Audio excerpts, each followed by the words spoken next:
Have you ever had one of those days or, one of those months where you're just completely drained by your work, but you're not actually overworked? Well, today, we're going to be a fly on the wall for the exact conversation where that feeling led to a huge breakthrough. This is the story of how a powerful new idea was born from a simple, shared frustration. Let's get into it. It all started right here. This single statement is the heart of the whole thing. It's that feeling that it's not about how much you work, but what kind of work you're doing.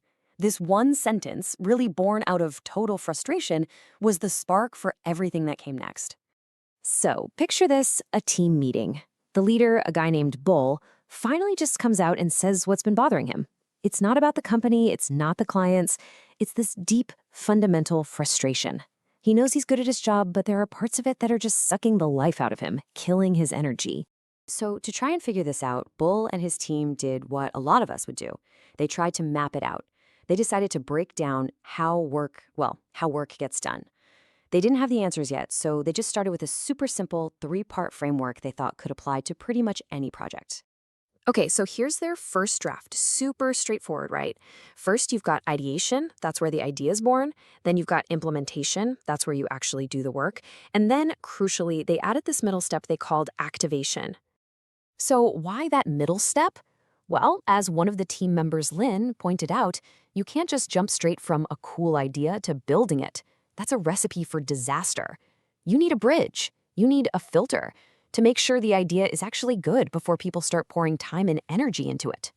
So they've got this nice, neat 3-stage model. It makes sense, it's logical.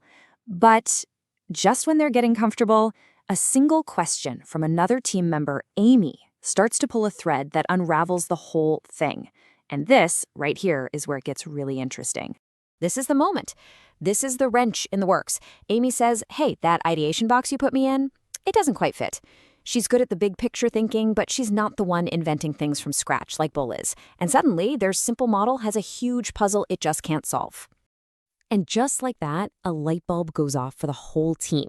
They realize their category of ideation is way too broad. It's like calling a point guard and a center both just basketball players. I mean, yeah, it's true, but it misses the whole point. Amy's comment forced them to zoom in. And here comes the big aha moment from Lynn. She realizes they've been skipping the actual first step. Before anyone can invent a solution, someone has to notice the problem. Someone has to wonder, to ask the right questions, to identify a need. That's where it all truly begins. This one insight just starts a chain reaction. Suddenly, they realize if ideation is actually 2 different things, then maybe activation is 2 things too. And maybe implementation is as well. Their simple 3-stage model just explodes into a much richer, more nuanced 6-part framework of what they would soon start calling geniuses. Okay, so a new theory is one thing, but does it actually hold up in the real world? To find out, the team immediately decided to test it. They took this brand new 6-part model and applied it to a real client pitch they just worked on for a company called Reno Corp. This is where it goes from abstract to totally concrete. So they looked back at that project. How did it kick off? It wasn't with Bull inventing some brilliant new campaign. Nope. It started with Amy, the same person who questioned their model, just wondering. She was asking these simple but powerful questions about why things were the way they were. And that, right there, gave them a name for the very first genius, the genius of wonder. This is Amy's superpower. It's that natural gift for pondering, for questioning the status quo, and for spotting opportunities and problems that everyone else is just walking right past. So what comes after wonder? Well, Bull takes Amy's question and just runs with it. This is where we see the second genius pop up, invention. He's the guy creating mock-up ads, coming up with slogans, dreaming up partnerships. He's literally creating something new out of thin air. But Bull's ideas don't just go straight to the client. That would be chaos. This is where Lynn comes in. And listen how she describes her role. It's not about creating, it's about evaluating. She has that gut instinct to see which ideas have legs and which ones don't. And this leads them straight to the third genius, discernment. This is Lynn's gift. It's that absolutely critical skill of using intuition, recognizing patterns, and just having good judgment to say, yes, that's it, or no, that's close, but it needs work. It's the quality control for ideas. Okay, so now they have this new language: wonder, invention, discernment. And with these new tools, they can finally circle all the way back to the question that started this whole deep dive. Why was Bull so frustrated and drained in the first place? And they land on this absolutely profound insight. This is a game changer, right? There is a massive difference between something you're good at, your competence, and your genius, which is something that not only are you good at, but it gives you energy and joy. And mistaking one for the other is a fast track to burnout. And here it is, from Bull himself. He finally puts his finger on the exact thing that's been draining him.